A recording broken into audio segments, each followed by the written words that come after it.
again this week. Happy that you decided to try us again.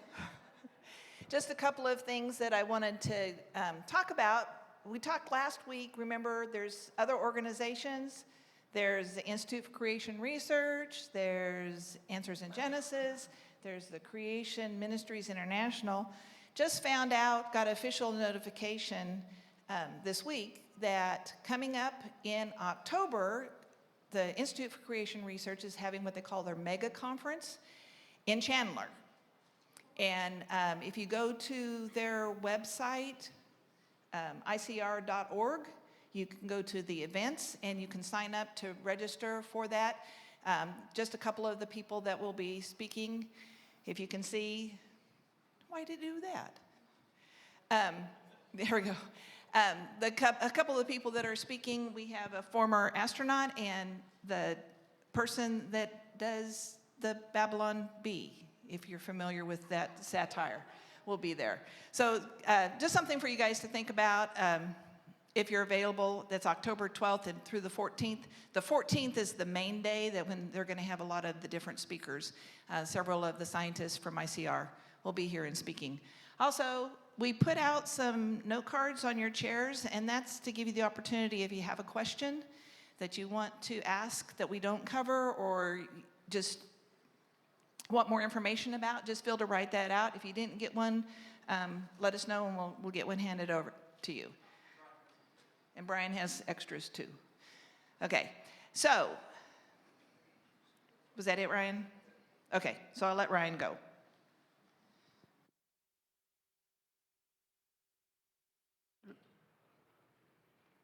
Am I? There we go. Nat, you're so funny. All right, well, we were kind of joking to ourselves that today's the day where we get to see how many of you, how good we did because how many people came back. Whoop, wrong button. Other way. Okay. So, last week we talked about the who of creation. And the idea is when we're talking about the whole evolution, creation debate, you have to understand certain questions in certain orders. You cannot understand the why until you understand the how, and you cannot understand the how until you understand the who. So, last week was the who. We're now moving into the how. And presumably, once we explain the who and the how, you guys can understand the why. So, again, this is one of my favorite quotes. This is a Cornell University biologist who says, "No ultimate foundations for ethics exist. No ultimate meaning in life exists. And free will is merely a human myth." I say this because this is the why that evolution gets you. That when you remove God from the equation, when you remove the who from creation, you start looking at the world materialistically. And when you look at the world materialistically, it's just hopeless.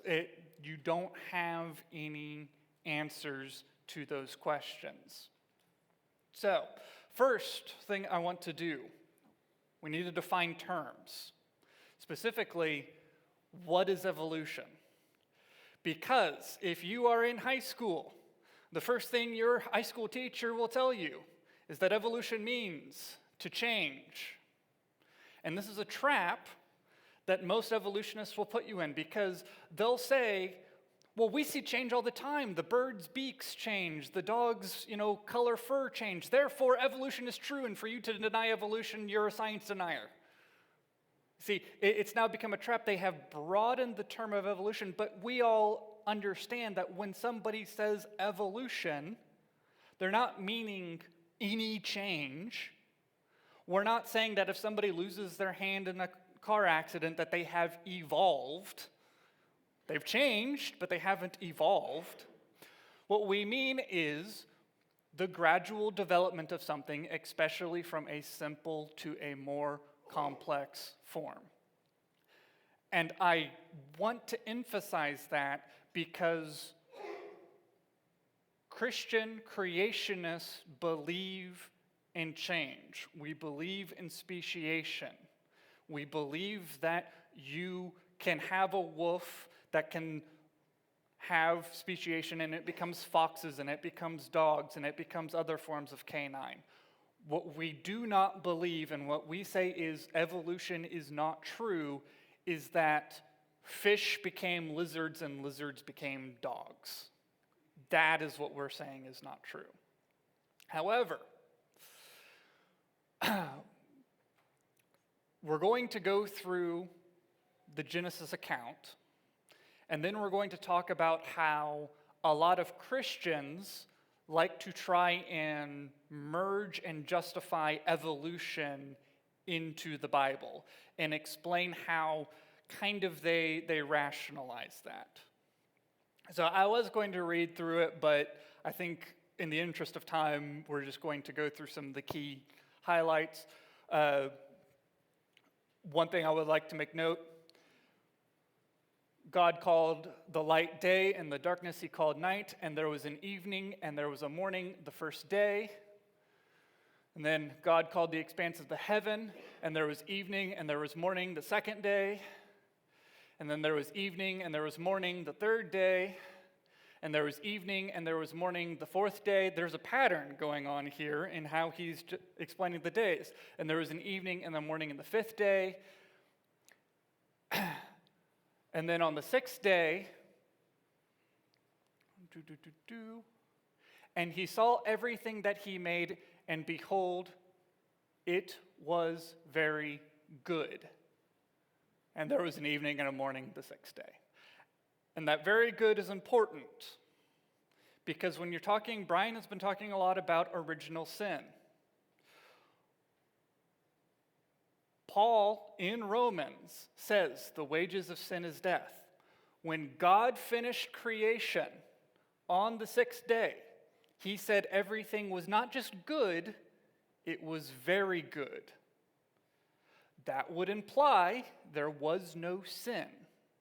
And if there is no sin, there is no death.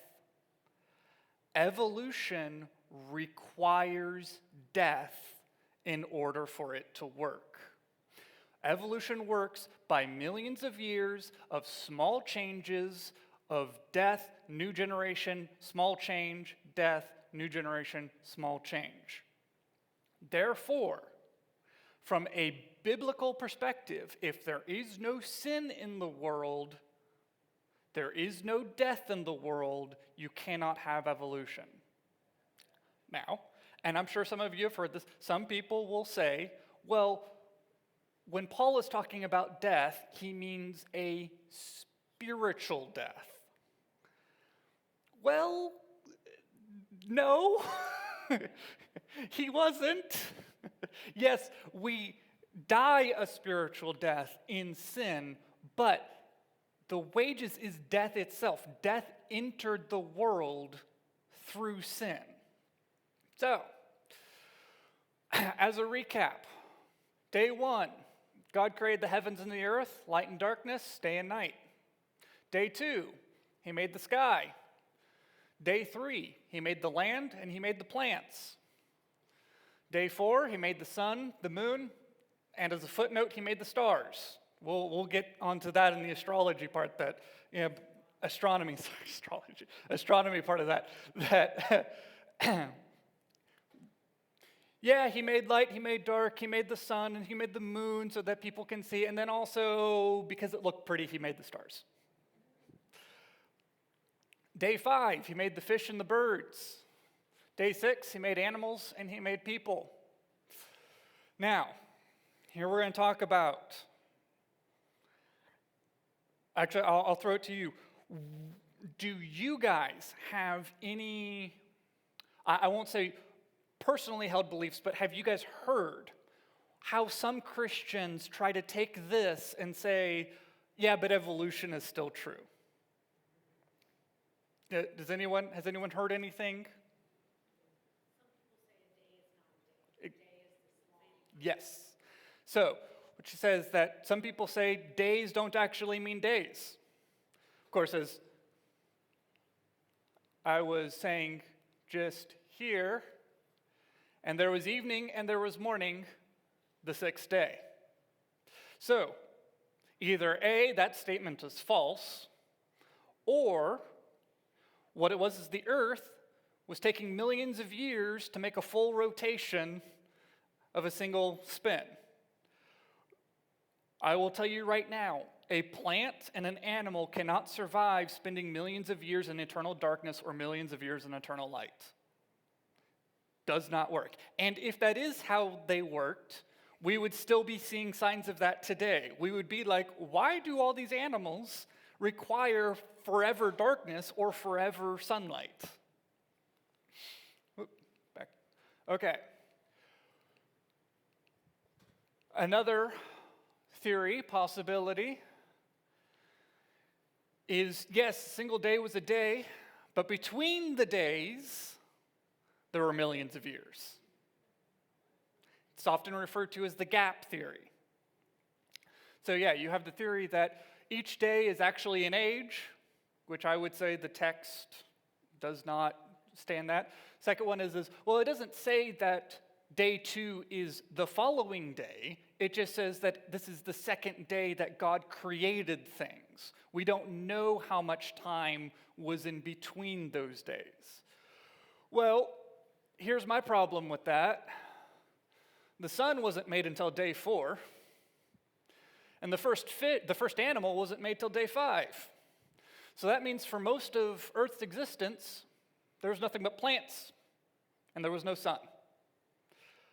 Evolution says fish were supposed to be the first thing on this planet, and everything else followed. So, according to the Bible, this is in the backwards order of how evolution is supposed to work. So again, you're trying to fit the scientific teachings into what the Bible says. And then, of course, the biggest, we'll say, hand wave is that Genesis is an allegory. It's not an actual accounting of history, it's just a story. Well, I will let Brian explain to you the Hebrew and the structure and the stuff, explaining in more detail that Genesis is one of the most historically written accounts in the Bible. How it is written is the most precise wording and grammatical that, no, this was not to be taken metaphorically, this was supposed to be taken. When it says an evening and a morning, it means an evening and a morning representing 24 hours. So when you say that, when people say this, they are dismissing the Bible, again, to try to make the Bible fit a secular view, not circular. Well, circular too. Okay, so what you see here is what we have. It's called Adam's chart. And the idea is starting from right here. You have Adam all the way to present time. And I have the pictures here, but you'll notice that these lines are very long. That's because, according to Genesis, before the flood, the average person lived 900 plus years. Now, when we get to biology, I will explain more biologically why that does make sense. So for now, I'm just going to say, trust me, people could live 900 plus years pre-flood. And because of the events of the flood and the narrowing of the gene pool is why lifespan shortened.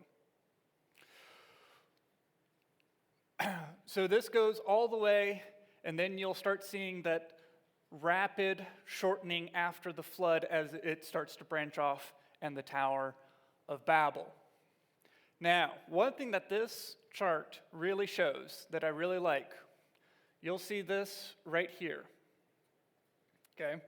A lot of people will say, you're talking thousands of years between Adam and Moses. Thousands of years, potentially hundreds of generations. That's a lot of time for things to get changed, for things to get altered. How do we know the Genesis account is an accurate account? Well, one thing that this points out, between Adam and Moses, there are 5 people. Methuselah was alive in the time of Adam. So if Adam told Methuselah the Genesis account, and Methuselah told Shem, and Shem told Isaac, and Isaac told Levi, and Levi told Amram, Amram could have told Moses. I mean, that's not very long. I mean, when you think about it, the generation, greatest generation, okay, fought World War II, okay?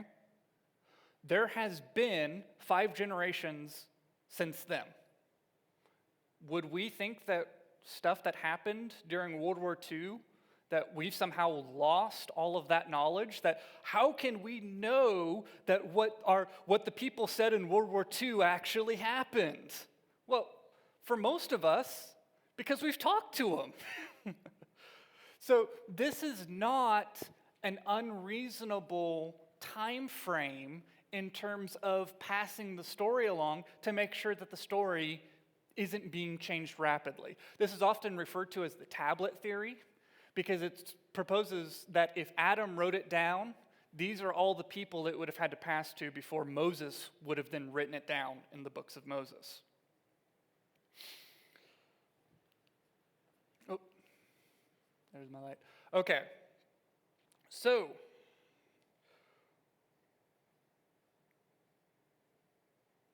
part of this, and I didn't write this up there, but a lot of people, I was thinking this on the way here, will say Genesis 1 and Genesis 2 are 2 different creation stories. They'll say Genesis 1 tells you the 6-day creation, on the 7th day God rest. And then Genesis 2, it's a completely new story of creation. It's like, well, is it, or is it just an expanded story on day 6? To me, it would be the same thing if I had a textbook that said this was an American history textbook. And one chapter in that book was dedicated to the American Civil War. Okay. Then I had a book that was solely dedicated to the American Civil War. And if I put both of those books together, the American Civil War following after all the other chapters, so coming at the end, and I read that and I go, America must have had 2 civil wars. No, it had 1 civil war. It's just one book elaborates more on the events than the other. Something we need to remember, chapters are a man-made invention. And not only a man-made invention, they were made, in the case of Genesis, thousands of years after the book was written. Chapter 1 is actually a book. Chapter 2 is the book of Adam. These were 2 separate books that later were combined by Moses into one actual, you basically just put them all in the same volume. Okay? So when you think of it that way, it makes sense. Yes, you would recap some of the events of another book to explain and elaborate what you're going to be talking about. In this book, we're going to be talking about specifically the creation of man. And another theory that a lot of people like to point out or say, what they will often say is that God created, then he created the garden, and only inside the garden were Adam and Eve perfect, and there was no sin and no life. And it was outside of the garden. That's where evolution was happening. And Adam and Eve spent millions and millions and millions and millions of years inside the garden before they sinned. Now, personally, you have a very high optimistic viewpoint of humans if you believe that Adam and Eve could have spent millions of years together and never had children. Because God specifically told them, be fruitful and multiply while they were in the garden. So either Eve was not very attractive and Adam was completely fine not touching his wife for millions of years, or they actually weren't in the garden that long before they sinned, which actually I think is kind of depressing when you think about this world wasn't even perfect long enough for Eve to get pregnant. I mean, jeez. I mean, you're talking weeks at best. Wow. Thanks, Adam. You really stuck it out for the long haul. Okay, so, and in the beginning, God created. Then the fall happened. Then the flood. And we'll talk a lot about the flood next week, especially the geology regarding the flood and fossils and stuff like that.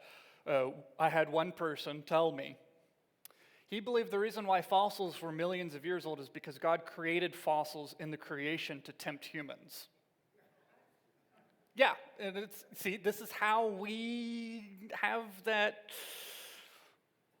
After the flood, there was the Tower of Babel. From Babel, we get to present day. We're looking at the age of the earth around 6,000 to 10,000 years. Very few young earth creationists will say it's younger than 10. Very few will say it's younger than 6. Very few will say it's older than 10. And this is going basically strictly off of the genealogy given to us in the Bible. Youngest, we get 6. Oldest, you can kind of stretch those numbers out to get to about 10. Now, 6,000 to 10,000 years, yeah, that's a bit of a difference, but it's trivial when comparing that the earth is supposed to be 2.5 billion years old and the sun is supposed to be 5.6 billion years old and the universe is supposed to be older than that still. What we're talking about, what Christians are saying is that the earth is a fraction of a fraction of a fraction of a percent of the age that evolutionists say that it is. Now, here's the big thing. What's the big deal? This is Francis Collins. He is probably the most famous evolutionary theist in the world.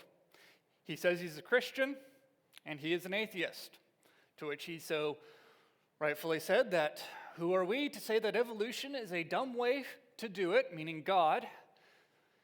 It was an incredibly elegant way to do it. I would remind you that Francis Collins was responsible for this.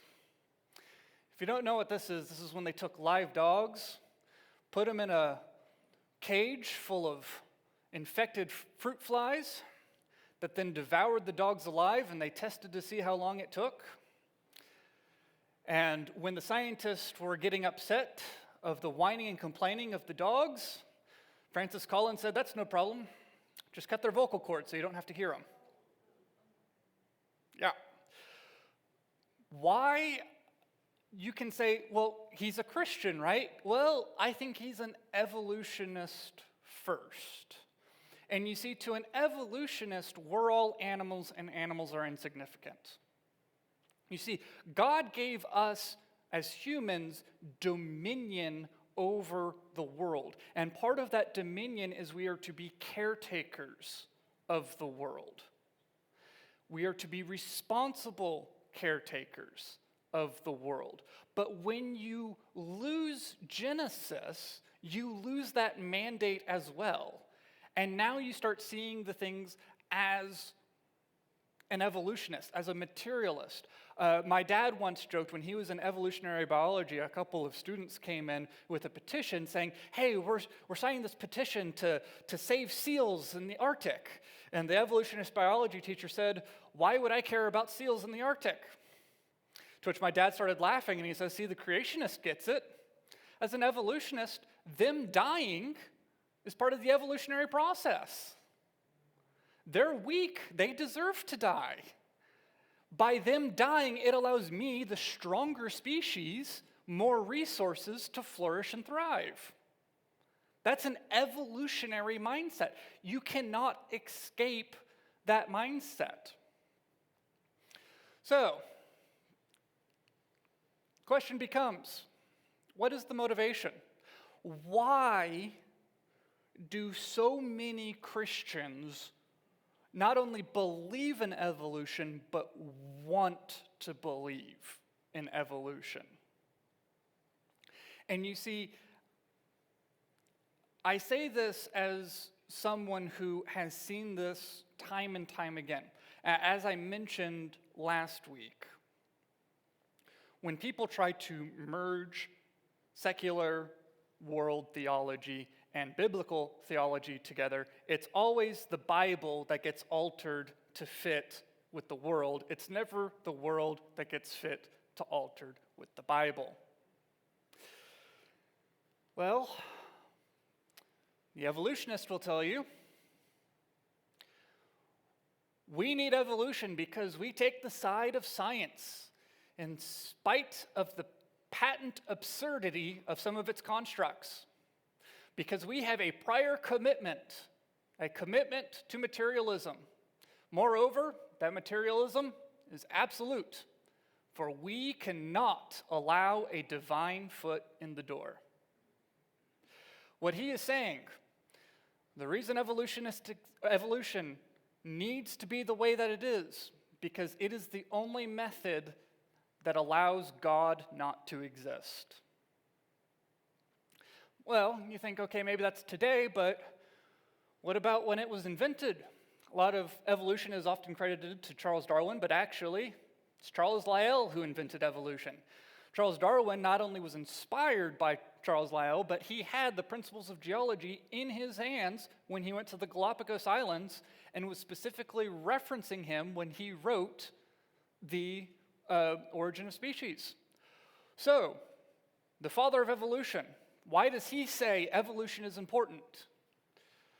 It's to free the science from Moses. Okay? Evolution was created with the intention of we need a viewpoint, we need a way to understand how we came into this world that does not require a God. Now, we know Charles Lyell was evil because he was a lawyer, not a scientist.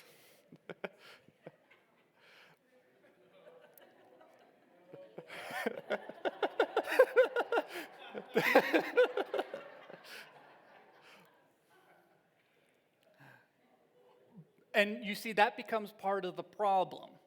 A lot of early evolutionary theory was invented not by what would have been scientists of the time, naturalists. Okay? Charles Darwin, not a naturalist. Charles Lyell, not a naturalist. These were people in different professions, and they were making assumptions that, by the way, if either Lyell or Darwin presented their books to the secular scientific community today, they would be laughed out of the room. Nobody today believes anything that they're saying, except the big, huge overall concept. Everything else they've said has been proven false. But we still believe that what they said, that they were on the right track, that, they got the ball rolling, as it were. Yeah, it's silly. Yep, that was my last one. So, I say all of this to explain to you that evolution is not Christianity's friend. Okay? People will tell me time and time again, I've even heard someone tell me to my faith, well, actually, Christianity, the story of Genesis, is more empowering if you believe in evolution. It's like, okay, do you believe that, or is that what you've told yourself to convince yourself that evolution is actually compatible with the Bible? And not just compatible, but again, look out through history. Nobody read the account of Genesis. Nobody reads the account of Genesis today and goes, oh yeah, this is obviously talking about millions of years here. No, everyone who reads the account of Genesis goes, 6-day creation, on the seventh day God rest. It is very clear all throughout the Bible, and it was clear all throughout all of history. It wasn't until atheists who hated God started saying, no, this is how things actually happened, did people go, well, actually, okay, the Bible really is saying that evolution is true. And this is kind of a point I want to make. As much as I loathe the Catholic Church, they do get a bad rap when it comes to the sciences, especially when it comes to like Galileo and his being excommunicated and stuff like that. A lot of atheists will say Christians have been the hindrance of science, that because of their belief in the Bible, they have stagnated the sciences. The reason why we've been seeing the advancements in science that we have over the past 200 years is because we finally started moving away from this Christian-oriented science view. Well, in the story of Galileo, that's actually not the case. What happened was Galileo believed that the earth revolved around the sun. The scientific community at the time believed the sun revolved around the earth. And this made a lot of scientists angry. And so they tried to destroy his reputation in his career. The problem was he was being funded by the church, and he was being funded by nobles. So what they did is they went to the Pope and they said, hey, Pope, you know how the Bible's infallible, right? The Pope was like, yeah. Well, the Bible says the sun revolves around the earth. So Galileo is a heretic. And the Pope was like, well, this is what the scientific community says. I'm not going to trust the science. So the Pope excommunicated Galileo because he believed the scientific teachings of the time. But one thing I like to point out is never has a scientific consensus been right about anything in all of history. Ever. What we always find is that science is interpreting data, and as our understanding and knowledge grows, our understanding of that data changes, which means that anything that we hold as true today is only 1 or 2 generations from being proven as false. Now, this is good in terms of that's how you learn, that's how you grow and stuff like that. But then when you have scientists coming out saying, you are a fool if you believe in X because we know Y is true, you know they're full of themselves. But kind of an analogy, I like it, because one person, his name is Nigel, and my dad debated him, and one of his biggest arguments was, if creation science is true, then write your paper and win your Nobel Prize. Because he believed that science was this academic, that if you just present the evidence, if you present all this evidence that you supposedly have, they're so open-minded, they'll see that evidence and they'll go, oh yes, you're right. Well, true story. I don't know how many of you know the Battle of Agincourt, okay? This was a battle between the English and the French during the 100 Years' War, or the War of the Roses. In this battle, the English were greatly outnumbered. However, scholars agree, A, on how many people the English had, how many people the French had. They agree that the thing that turned the tide of the battle was the English longbow, that it was able to usurp the advantage of the French knights. They agree with where the battle took place. They agree with how many people died. They agree with the events, the timeline of events. There is almost no discussion, there's no debate in the Battle of Agincourt except for one thing, and that is whether the English longbow was able to pierce the armor of the French knight. See, they're not debating whether these knights were killed. They're debating whether the arrow was the thing that killed them. Okay? Everything else is agreed on. And everyone pretty much agrees, no matter who's right and who's wrong, we know how it ended. It's going to end exactly the same. This is one of the most contentious debating points between scholars around the Battle of Agincourt. You have had professors fired from universities because their supervisor believes differently on whether the arrow pierces the armor of the French knight. Do you think these people are going to go, yes, I accept your evidence that I am wrong about everything regarding evolution, and I accept your God? No. These people are set, they are humans, they are set in their ways just like anyone else. I always laugh when I see an article or something that says, science says such and such. But science doesn't say anything. That would be like saying, hammers say building is structurally sound. Science is a tool. It is a methodology.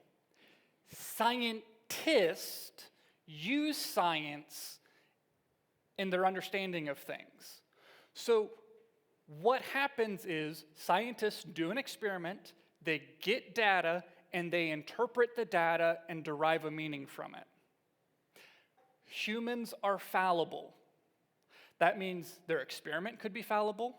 That means their interpretation of the data could be fallible. And it could mean their conclusion is fallible. Part of being a Christian is we say, that's okay because we believe in a God who is not fallible. We believe that science, the physics of the universe, all of that was created by an infallible God, and he told us how he did it. The second you start moving into, but did he really tell us how he did it? Again, you're coming back. See, this is the same temptation that the serpent said to Eve. But did God really say that? When we start trying to reconcile what an atheistic, paganistic worldview says about the world and says about creation, why do we care what either of them think? We should care first and foremost what God thinks, what God says. And as we believe that what God says is true, we should be able to find evidence in the world of that truth. Which is why, starting next week, we're going to start getting into the science. And I apologize now if that starts getting a little deep and over your head. Next week, we're going to be talking about geology, specifically fossils, rock layers, two things that evolutionists say prove evolution. and how we're going to argue actually it proves a global flood. Then the week after that, we're going to get into astronomy. And that is another one of those topics that people go, see, light is 100 million light years away. So in order for us to be seeing it, that must mean the universe is at least 100 million years old. We'll get into that. Then we're going to go into biology.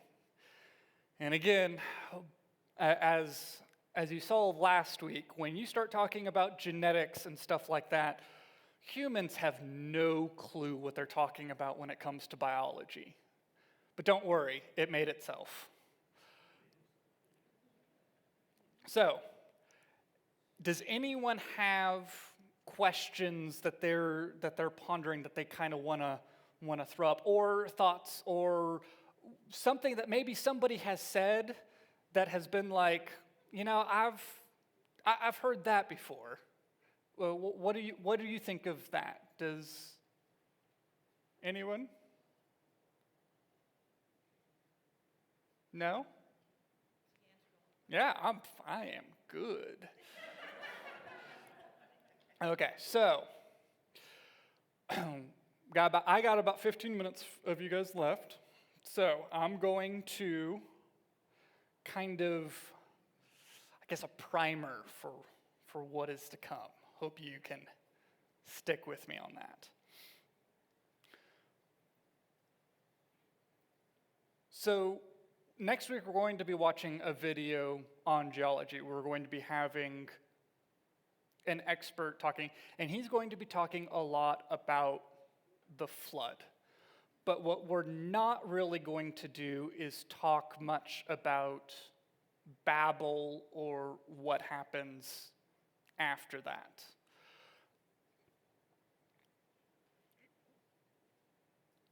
I want to make it clear that, say how to word this here. The events of Babel are often, we'll say, misunderstood. Okay? It's often referred to as the Tower of Babel, that, oh, they were going to build a tower that reached the heavens, and God got mad at them for that, and so he broke up the language and spread them across the world. The sin of Babel was not the tower. The sin of Babel was nobody was moving anywhere. They were all staying in one place.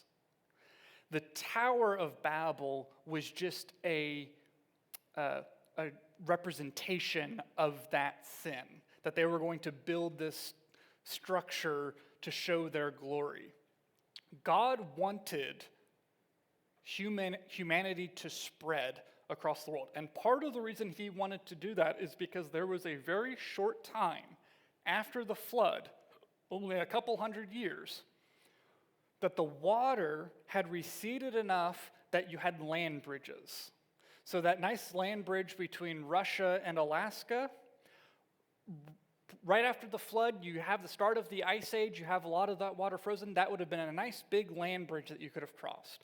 You go to Southeast Asia, you see that chain of islands, you drop the water a little bit, and all of a sudden that all just becomes land. And you can walk all the way to Australia. God wanted humanity to spread out and cover the world for several reasons. I think part of the reason why humanity in Genesis and before the flood got the way that they did is because they weren't spreading out and covering the world. I think they were staying fairly isolated and just kind of growing as their population grew. This allowed people to, we'll say, not get a diversity of ideas in terms of how things should be done, and it also allowed sin to fester. And once sin starts to fester in an area, it very quickly expands unless it is eradicated. So by having humanity spread out, it kind of, we'll say, it spread sin out along with it, and it prevented sin from really taking root in any one place. And then also gave the Israelites the setting that they needed for when God gave them the promised land. In terms of age, we have to, and again, I'll talk about this when we get to the biology, that humans did not just suddenly start living to 60 years after the flood. If you look at this right here, you'll see the lines start getting shorter after the flood, but they're still pretty long. But then you start getting into present time, and all of a sudden the lines start getting very, very short.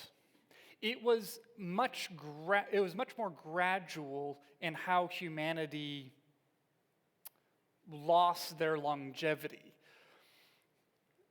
This creates several theories. One of the theories is the canopy theory. The idea was that the earth before the flood had this canopy that allowed for a different atmosphere, that allowed for different things, which is what caused the differences we've seen between pre and post-flood. It's funny because the canopy theory is one of those theories that it'll come in vogue, and then it'll get disproven, and then it'll become popular again, and then get disproven, and it just kind of keeps ebbing back and forth. I will say for certain, the environment of the pre-flood was different than the environment post-flood. And part of that environmental difference was the amount of oxygen that was in the air. And by having more oxygen in the air, people and animals could live longer. One of the reasons why dinosaurs probably got as big as they did is because reptiles never stopped growing. And if reptiles never stop growing, if they become 100, 200, 300 years old, they just get bigger and bigger and bigger and bigger. The reason why elephants die is not due to old age. It's because elephants never stop growing, and they eventually reach a height and a size that is no longer sustainable in this world. Their bodies just cannot take the environment that they live in, and they die. So, yes, after the flood, things are different. Not only are things different, vegetation as we know it was wiped out. And we're going to really get into how destructive the flood was next week. We're going to get into, this was not a tranquil, just the water just slowly raised and eventually it was covered. No, these were tsunamis hitting the earth. And in fact, Tim Clary, he proposes there were 7 major tsunamis. So this was, tsunami came in, covered a bunch of the world, receded a little bit, and then another tsunami came in and covered more of the world and receded a little bit. And this happened 7 times, which is why we see fossils tend to be fairly situated in central continental areas, because all of the animals were getting further and further inland trying to escape these rising waters.